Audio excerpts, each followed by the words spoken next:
আপোনালোকক এইটোকে কম যে 20 আগষ্টলৈকে আপোনালোক ৰখক আমাৰ ক্যান্ডিডেটটো 20 তাৰিখৰ পিছতে হ'ব ইউজুৱেলি আমি যোৱাবাৰো প্ৰমোদ বড়ো আৰু হাগ্ৰামা মহিলাৰী বিপক্ষে আমি প্ৰাৰ্থী দিয়া নাছিলো এতিয়াও সেই দুটা গৈবাৰী আৰু দেৱৰগাঁৱত আমি মিটিংও ৰখা নাই গতিকে বাকি 20 তাৰিখ হ'ব দিয়ক গোটেইখিনি সিদ্ধান্ত গম পাব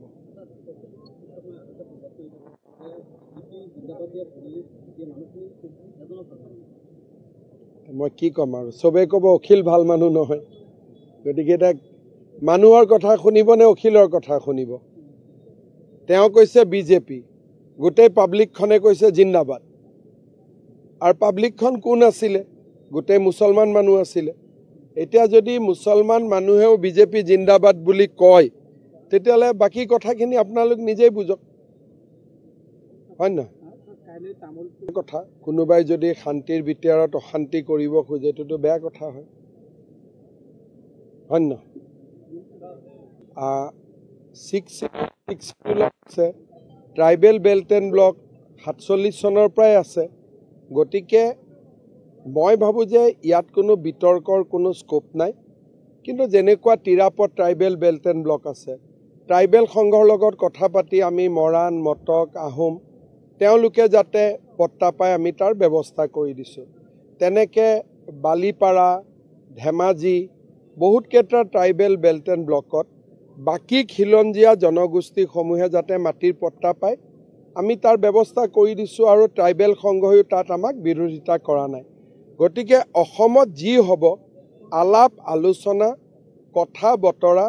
আৰু সংবাদৰ মাজেৰে হ'ব টিভিত বা মিডিয়াৰ আগত বাইট দি পেলাইতো কোনো সমস্যাৰ সমাধান নহয় আলাপ আলোচনা কৰি হ'ব সেইকাৰণে মই ভাবো যে ইয়াতে বৰ্তমান ইলেকশ্যনৰ আলোচনা হৈছে আলোচনাটো আমি ডাইভাৰ্ট কৰি বেলেগ ফালে লৈ যাব নালাগে এটা সিটত মই মিটিং কৰিছো ওদালগুৰিত 3টা তামুলপুৰত 3টা 6টা আজি চিৰাঙত 3টা 9টা যোৱাকালি বাক্সাত 2টা 11টা এই 11টাটো ঠিকে আছে কিন্তু মই মিটিং কৰিম গোটেই 40টাতে আৰু মিটিং শেষ হ'ব 20 তাৰিখে তেতিয়া আমি গম পাম যে ক'ত আমি জিকিব লাগে ক'ত আমি উঠিব লাগে আৰু ক'ত উঠিলেও নিজিকো বা উঠিলে জিকিম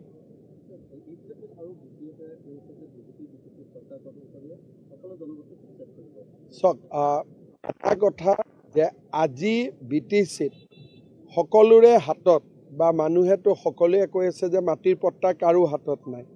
অকল বিজেপিয়ে কৈ আছে যে আমি মাটিৰ কাগজ দিম বুলি বেলেগ দলেতো কোৱা নাই